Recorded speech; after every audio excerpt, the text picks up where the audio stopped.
হয়ে যাচ্ছে, এবার আমি হলুদটা দিয়ে দেবো।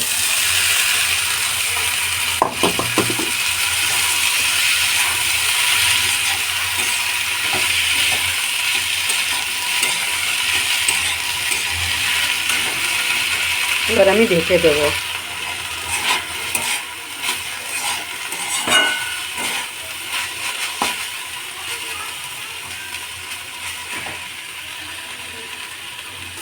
আমার মনে হয় সজনের ফুলের বড়া থেকে এই ভাজাটা খুব সুন্দর।